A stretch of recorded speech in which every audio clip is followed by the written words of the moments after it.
What's up, everybody? I hope you're doing well. Welcome to the extended cut, minimally edited podcast version of today's episode, where we're genuinely going to tackle the question, is it helpful to diagnose our clients? I'm not trying to be clickbaity. This is like a genuine, very genuine, curious question that I would like to ask. Obviously, we're going to break this down in more detail, but just to give the spoiler of my opinion up front, I think it's a nuanced thing, and there are definite appropriate benefits to diagnosing our clients, and there are definite cons to diagnosing our clients. And I don't at all claim to have the answer of like, here's what we should do about that then. My main goal in this episode is not to be divisive at all. I genuinely just want to create some space to ask questions and hold the nuance. And at the very least, I hope that this makes you have kind of a critical thinking lens as you think about how we go about diagnosing in our field and the impacts on your clients as well. And of course, this does not constitute professional clinical advice or advice about what you should do about diagnosing. We're just gonna talk about it and think about it. In this extended version of the episode, you can fully anticipate my commentary sprinkled throughout. So if that's what you're interested in, welcome. And if you like the short and snappy version, I have that too. So I'll link to that below if you wanna stick to the shorter version, get to the point. I appreciate you joining me because I'm very aware that my channel has like almost fully crossed over from like practical teaching skills focused. I mean, it's in the name, private practice skills.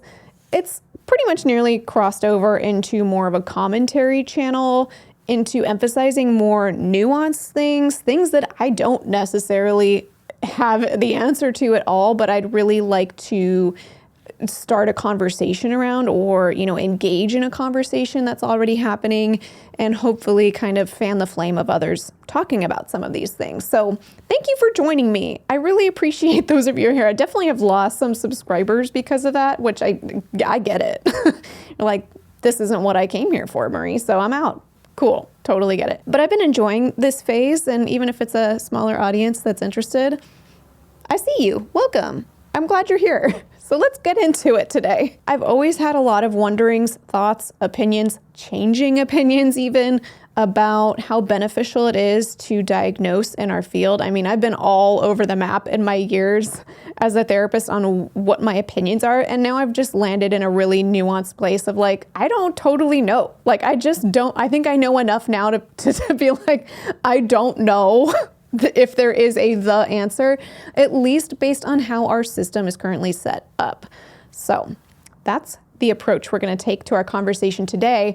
And when I saw that on our trusty friend, the Our Therapist subreddit that I've been referencing a bit more often recently, when I saw that somebody posted about this exact topic, I thought, let's see what people are saying as they're chiming in the comments, and just kind of notice where people stand in this conversation. They're going to note some of the pros and some of the cons. So Reddit will kind of offer us a bit of a framework to build from in today's episode. I'm going to look at this Reddit post, share it with you all, and see what the comments are in response, and just kind of react to all of them. Now, I make a decision in these episodes when I reference Reddit posts. I do blur out the username of each of the users in the post, because this post may get deleted at some point. Folks may not want their usernames on blast, or, maybe somebody will delete their individual comment, and I want to respect that they're wanting to withdraw that from the internet. But I will link to this post below. As long as that post is still live and active, you can follow along in the link below as well. Okay, so let's get into reading this Reddit post. And before I read it, they reference a diagnosis and I think say something not quite accurate about it, but that's not the bread and butter of the post. So I'll circle back to that in a second, but just before you leave some angry comments about that, just naming that I know it's there and we're gonna touch on it. Here's the post. The title says, "I'm starting to disagree with this entire field. Period." Whenever someone puts a period at the end of the title, they mean business. They are serious. It almost sounds clickbaity, but then I'm tracking with, I get it. So let's see what they say. Quote, "I don't agree with how we need to diagnose on the first session for insurance, or how insurance tells us what meets criteria. I don't agree with labeling someone who has a dysregulated nervous system from survival, labeling it bipolar when they need nurturing and to reconnect with themselves. Parentheses, just an example. I feel the DSM and field is outdated. I feel, quote, traditional therapy does not promote true healing. Just my opinion. Okay, so just to get it out of the way, because I know they said something about a diagnosis that is not accurate, a whole bunch of the comments on this post are related to what this user said about bipolar disorder, calling it a dysregulated nervous system that just needs nurturing. And I think most of us know that true bipolar disorder is much more complicated than something that just requires some nurturing. So since that is kind of a rabbit trail to the main topic at hand, I'm not going to dive into that right now, like what is bipolar disorder, though maybe that kind of highlights the issue at hand. Is it helpful to diagnose? So just know I'm intentionally skipping over that kind of mountain of a topic. We're going to focus on this question, like, is it helpful to diagnose someone? And this person brings up some really interesting points. Like, do we have to not only diagnose someone, but have that diagnosis in the first session? And are we doing it for insurance or are we doing it for our client? And how do we interact with some of the details that come up, whether it's insurance or a different third-party payer covering the care for this person? Is the DSM and the field outdated? And also they say traditional therapy doesn't promote true healing, which brings up this question: what is traditional therapy? Also, what is true healing? What does that look like? So we're kind of getting into all kinds of stuff just from this post. But maybe a first question to ask, just in your own thought reflections, because the whole point of this episode is just stirring up conversations and critical thinking, and probably just bringing up more questions than answers. And that's how these things go. But a question that comes to mind for me when I read this post initially is like, do we all diagnose in the first session? And if you do diagnose in the first session, what's your primary motivator for doing so? Is it because, it's in the best interest for your client? Or is it for a different reason, such as in order to get reimbursement from insurance? But even that question is quite black and white, because it's very easy to make the argument that it's in the best interest of our client to have their session reimbursed by insurance. I told you it was going to be nuanced, so that's where we're already in it. We're in the nuance. And that's a good reminder that it would be a good idea for me to disclose that I see therapy clients in private practice, and in my practice currently, I am an exclusively cash pay practice. I'm not paneled with any insurance companies. I get that even just sharing that disclosure can be a divisive thing.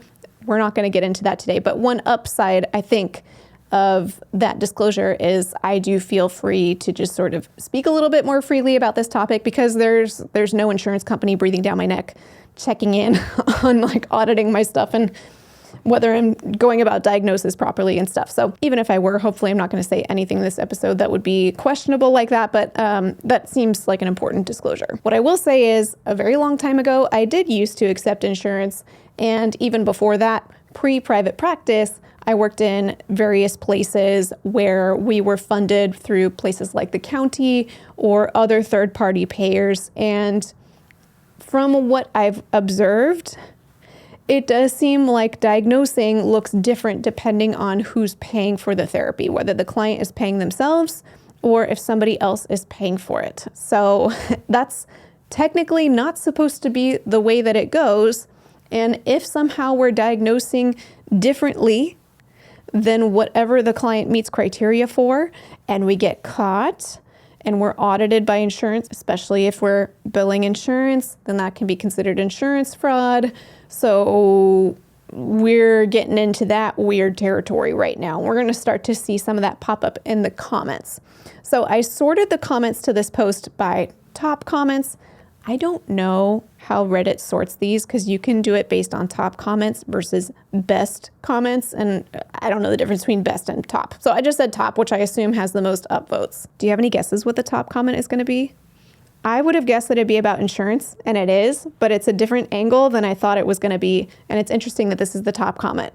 They say, Don't forget that if/when clients apply for life insurance, the company will pull all their medical records, and if they have, quote, troubling diagnoses, they may be denied or receive a higher premium. Be careful with your clients, especially if you're not, and if you are, a prescriber. Ooh, so that's got 647 upvotes and a bunch of replies, which is a fascinating issue. I think versions of this exist in a lot of places. Can having a mental health diagnosis on your record impede what benefits you could receive either now or down the road? Life insurance being an important one, but this comes up in a lot of spaces. We're going to see it pop up in other spots in the comments as well, so we'll let that reveal itself as it comes. So in response to this comment where, they said be careful because maybe you won't receive life insurance or have a higher premium, one person says, adjustment disorders for the win. Label your clients as mildly as possible. I get that's already a divisive statement. There's going to be people who go, yeah, and other people who go, what? Okay, in response to this adjustment disorders for the win comment, someone says, I was very upset when my military doc labeled me with adjustment disorder until I started studying this field and realized he probably saved my military career. I was actively suicidal and depressed. Probably wouldn't have made it past my next security review. I mean, this is where it gets so real, and I think this is catching some of why I wanted to talk about this, because if our top priority is caring for our clients and their well-being, how do you define that? Because here this commenter is saying, my military doc labeled me with adjustment disorder. Is it possible that maybe that was the most accurate diagnosis for them? Maybe it was. Is it possible that maybe this individual met criteria for something more quote unquote severe, but their military doctor kind of underdiagnosed them in order to let their client keep their career? Perhaps. We can't know. But if the therapist, military doc, was underdiagnosing them in the paperwork on purpose, could we make an argument that they were doing that for the client's benefit? Because if they diagnosed them with something more severe, is it possible that this client would have lost their job? And ethically, how would you feel having that hanging over your head, knowing that according to the DSM, you may have offered this person the most accurate diagnosis, and in doing so, you may have caused them to lose their job? Even if also from what you can perceive of this client, they are more than capable of performing well at their job. Like, just the layers, the nuance. Who are we prioritizing when we diagnose someone and diagnose them as accurately as we can? Another reply to the comment saying, adjustment disorders for the win. Somebody says, the owner of the practice I work at says this can get dicey if insurance decides to audit. Anyone have any other insight on this? Someone says, when I was an associate, unlicensed, still working in private practice, my supervisor received notice from one of the insurances she was paneled on that we're, quote, using adjustment disorder too much as a practice, so she encouraged us to sprinkle in more GAD and MDD, mild. That's generalized anxiety disorder, and major depressive disorder, mild, which in the grand scheme of all the diagnoses out there, one could make an argument are on the milder side of things. I also get nervous using adjustment disorder because it has strict timelines, 6 months for an adult, 1 year for minors, so I make sure to never bill it longer than that for any client just in case. The nature of the diagnosis is that it's a temporary response to a stressful event, so they get us there too. I'm not saying I agree with diagnosing or labels or any of it either, just a note of caution about adjustment disorders. Speaking of using adjustment disorder or overusing adjustment disorder, somebody else says, the 6 months starts when the stressor ends though, and sometimes the client is still living with the stressor well beyond 6 months. Feels like an important distinction. And then somebody responds to that saying, ooh, that is an important distinction. I interpreted it and was also told by others that the diagnosis was for 6 months, not that it's just diagnosed after a stressor ended 6 months ago, which I did find confusing because No S, we're sometimes still struggling 6 months later. Yeah, obviously. I mean, people kind of trail off here on the comments about, is it okay to use the diagnosis of adjustment disorder and for how long and all of that. But it's certainly a thing. It is certainly a thing that people will use a diagnosis of adjustment disorder either to say that somebody meets criteria for a disorder and so that they can get funding because maybe there isn't an available alternative disorder that might apply, or people will use it in order to avoid putting a more severe diagnosis just in case that might negatively impact the client, such as the example of that person in the military being fearful that they might lose their job. Speaking to the adjustment disorder diagnosis, here's somebody offering kind of a counter perspective to what we've heard so far. They say, honestly, I think it is fraud to diagnose a perceived insurance preference instead of the person and symptoms in front of me. If the symptoms showed up after a stressor, adjustment. If the stressor was life-threatening and the symptoms are about that, PTSD. If the symptoms are anxiety about a lot of stuff, GAD. Depression about a lot of stuff, MDD. If I mildly diagnose, then insurance won't understand the need for ongoing care. If I overdiagnose, that's stigmatized and doesn't support recovery. Mental health disorders are real. We do no one any favors by pretending they are interchangeable labels. As I read through these, just genuinely sharing my reaction, I do feel this sense of like, everyone is right. Everyone is right.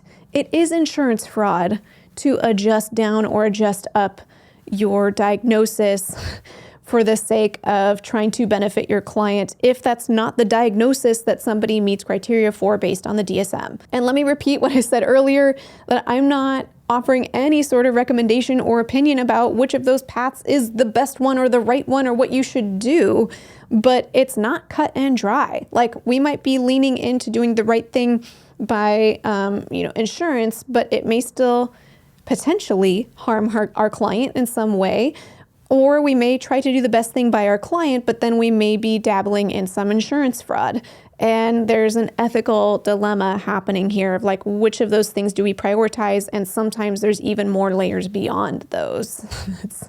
It's complicated. I mean, yeah, somebody else responds to this comment saying, it's also fraud to make people pay for healthcare and then don't cover 90% of everything. Yeah. Okay, so this conversation about adjustment disorders is quite lengthy, but I think we can move on for now. So some of the other comments in response to that initial top comment about maybe getting denied life insurance, the next top comment says, again, a sign of brokenness in the system, the fact that we have to instantly define problems in order to treat them. It can definitely be helpful sometimes, but not always. Practitioners having to bend to the whims of insurance companies is backwards and not client-centered. It's really, really tricky because we might say, well, it also is client-centered because we want our clients to be able to afford therapy. But yeah, maybe the rules that the insurance companies are operating under are not keeping the client's best interests in mind, at least sometimes. In my opinion, allegedly. Please don't sue me, anybody who might want to. Just reading some people's thoughts. And continuing this conversation about life insurance, someone else says, I've only seen this with substance use disorders. Have you seen it other places? I take that to mean only people with substance use disorders would be denied life insurance. And someone responds saying, I have. People with bipolar disorder, MDD, and borderline personality disorder, for instance, are all at higher risk of death by suicide and statistically live shorter lives than people without mental health diagnoses, and therefore are more likely to be denied by life insurance companies. Ooh, and I censored that word because YouTube does not like it when you say it, but wow, this is really complicated. Ooh, and someone else here says, it happened to one of my former patients due to me giving them a mild major depressive disorder diagnosis. Life insurance denied. Ooh, I mean, I don't know if life insurance specifically said it was that diagnosis that made it denied. A mild MDD. If it was that, that's upsetting. All of this is upsetting, honestly. Oh dear. So far, everything that we've been talking about is in regards to this one top comment and then the conversation that's taken place in response to that top comment about life insurance. So let's move on to the second top comment. Before we read the next top comment, I'd like to thank Powbox for sponsoring today's episode. Based on a poll that I put out last year, only 1/4 of therapists are confident that the email they're using is HIPAA secure. That means that 3 out of 4 therapists listening to this ad right now either aren't using HIPAA secure email or aren't sure if it's HIPAA secure. In 2023, I made the switch to Powbox, and it's been smooth sailing since. Powbox is the simplest, most effective solution for mental health professionals to seamlessly integrate HIPAA security into our email, all while using our favorite email provider. It's just running smoothly and quietly in the background, keeping any potential space invaders from interfering with your emails. If you'd like to check out Powbox for yourself, they're offering Private Practice Skills listeners a special discount. Just use coupon code SKILLS at checkout to get $250 off your first year with Powbox. Thank you again to Powbox for sponsoring this episode, and now on to the next top comment in this thread. Someone says, "Well, I agree that there's a ton of hoop jumping and BS, though I think many of you seriously overestimate how much you have to play the game. That's all it is. You don't have to believe deeply in the notes and treatment plans you write. The reality is that almost any helping profession will involve getting down in the muck of broken systems to do anything worthwhile, and you just got to get over it and not lose sight of the things that actually matter. As to diagnosing people with emotional dysregulation as bipolar, you can just not do that.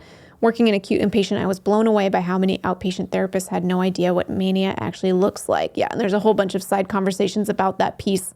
We're not going to emphasize that bit today, but yeah, it's an interesting take. Like, do we just kind of see this idea of like, yeah, insurance is just a hoop you have to jump through to get your clients paid for, but then you can just do the work with your client that doesn't have to be influenced by insurance. I mean, if insurance has anything to say about it, they'd say, no, that's not how it works. And that is definitely dabbling into the land of insurance fraud. So is this person saying you should commit insurance fraud? Not outright, but it's a dicey thing to say out loud. So there's that. All right, and the third top comment says, "I'm curious what you mean by, quote, traditional therapy." Now remember in the first original post, they said, quote, "I feel traditional therapy does not promote true healing." So here the third top comment says, "I'm curious what you mean by, quote, traditional therapy.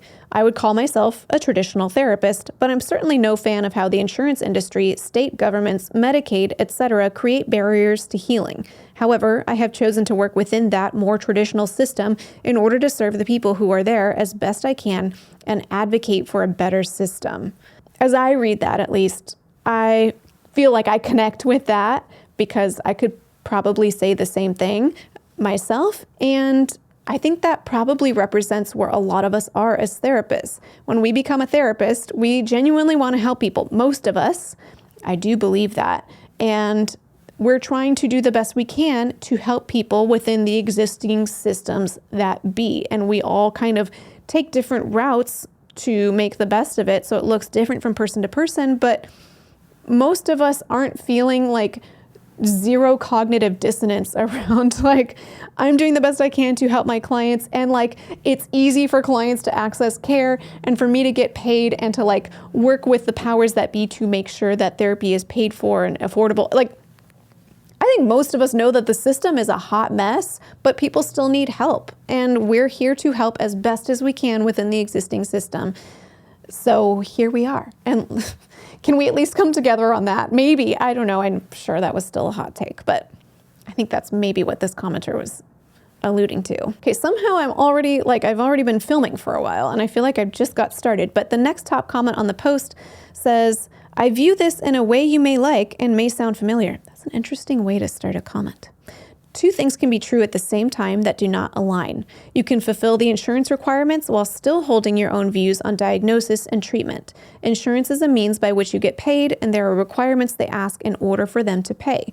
Do the requirements and treat the client in a way you and the client are in agreement with. Before I've even read any of the replies to that, like my reaction to that is, that sounds good. That's what I was taught in grad school. And then I said in grad school, I will always be a therapist who takes insurance, because why would I deny someone getting paid for their care and not accept insurance? But the reality is, if you comply with the insurance's rules, there's going to be a lot of cases where you're not going to receive coverage for your clients. And I definitely saw that especially in private practice, accepting insurance, the amount of denied claims that would come through because I was genuinely putting the diagnosis based on what I knew of the DSM for that client. And a lot of insurance companies would say, that's not severe enough for us to cover. Sorry. So if we said like, okay, let's just comply with insurance and, treat the client accordingly, then a lot of clients would not be able to afford therapy. So that's not good. The next top comment kind of has an interesting way of frame. They're a little less gentle in their framing, let's say. They say, quote, I won't have an issue with diagnosing, but I think you're being a little dramatic to say you're disagreeing with the whole field. You're not unique with the opinion. And they have those little like laughing, crying emojis. If you're a private pay clinician, this isn't an issue. You don't have to diagnose. If you accept insurance, you have to. However, diagnoses are only important for two things, insurance and validation. Treatment is dictated by their symptoms and goal. I think this person meant this in a lighthearted way, even though it can be sort of combative to call someone being a little dramatic, but it's true. This isn't a particularly unique opinion. I think that's why this is also one of the top posts in this subreddit, talking about, questioning the whole field. Okay, there's a little combative conversation that happens in the comments under this. So we'll carry on. Oh, okay. The next top comment says something that is at least news to me, and I can't confirm if this is true or not, but they say, this is the American insurance industry approach to therapy. Diagnoses aren't required in other places. And then somebody responds and says, I was just thinking this entire field and American insurance model are not the same thing. I don't run into this at all in my practice. People who don't live in the US, can you fill us in? Like, for any countries where whether it's insurance or like third-party payers, where clients don't have to pay out of pocket, or there's available avenues for clients to not pay out of pocket for therapy, tell us in the tell us in the comments, how does it work? How do we do that? That would be nice. Like, everyone should get equal access to therapy, in my opinion. Like, if you really want Marie's take on this, I just think everyone should be able to access therapy. Obviously, that is an easy statement to make and much more difficult to practically put in policies and all of that to make it happen. I get it. This is my Marie's fantasy land. Everyone should be able to get therapy, whether you meet criteria for a diagnosis or not. And if there was no tie between diagnosis and life insurance, or needing your therapy to be paid for, or, your job being on the line because of it, then personally, I find diagnosing quite helpful, because most people find it very useful to see that what they're experiencing, if it meets criteria for a formal diagnosis, that this is a thing that we've seen, we have treatments for it, we have evidence-based approaches to help somebody cope or recover or fill in the blank. And so that would just uncomplicate things so much. So tell us, those of you in other countries, tell us your ways. How is it working? Tell me everything. I want to know. Why aren't we doing it that way then? Oh gosh, we could say that about a lot of things in the US, but that's not what this episode's about. Yeah, someone else responds, yeah, it's crazy what happens to the field because the American healthcare infrastructure is ran for profit. Yet, I'm just going to give that one some snaps. And then someone responds, it's actually really eye-opening. As a clinician who is not in the States, there will always be systemic issues to grapple with, but it really can be so much better, friends. Oh, yeah, please tell us your ways. Oh, gosh. All right, and I've been recording for a while. My battery's going to run out. So I think what I'll do is I will read one more of the top comments to this post and just leave it there. They say, certain mental health diagnoses are important because they can provide a framework of best practice. For example, bipolar can be treated with mood stabilizers. Treating it with only antidepressants could potentially induce mania. CBT can potentially be less effective for someone with bipolar than for someone with anxiety and/or depression. I work for a hospital system, so diagnosing accurately is super important to me. Always was, but now even more so, because we use an electronic health record that shares data among medical providers. So others will be seeing my diagnosis and making their own decisions potentially with that information in mind. I've seen so many people's medical records where they screw up the diagnosis horrifically. Also, in my state, there are certain social service programs that people are entitled to depending on their mental health diagnosis, which I do understand, because if we just send everyone to receive these services as opposed to those with qualifying, more severe diagnoses, the system would be even more clogged and backed up than it already is. Yes, adding even more nuance into the conversation. And a reply to this says, additionally, sometimes a diagnosis can help the client separate themselves from their symptoms. Quote, I'm suffering from bipolar versus, quote, I get crazy and depressed randomly. Absolutely. And in the same breath, there are other clients who will find receiving a diagnosis very stigmatizing. So there's a lot to this conversation. Can we be on the same page about that at least? I just wanted to lean into this conversation because this conversation happens in my thought world all the time. Some of it feels really taboo to say out loud. And then especially if you're working for an employer or you are accepting insurance, if you are not anonymous and you announce some of these thoughts, then let me reiterate that I'm just reading what some other people said in a Reddit subthread. And I have thoughts and opinions. Things that I claimed are all alleged. There is no clinical advice or practical tools for what to do from here, except an encouragement to use your own critical thinking. I encourage us all to think about the systems that we operate in and how do we engage with these systems while keeping our top priority client care. I don't claim to have the answers, but I would love for this to be an ongoing conversation that keeps getting, attention. So that's what I'm doing. I'm just giving this attention, and you all take it and keep giving it attention. Well, thanks for joining me in this conversation, this little trail off of musings and reflections. Thank you to the original commenter and all those who responded, because even just talking about this publicly, I feel like has some amount of felt risk, at least. Ooh, am I going to get in trouble for sharing my opinion? Even though nobody said anything illegal or that sort of thing. But it is tricky and scary. So let's make it less scary. We'll just talk about it. Free speech. All right, my battery's dying, so I'm going to sign off. Until next time, from one therapist to another, I wish you well.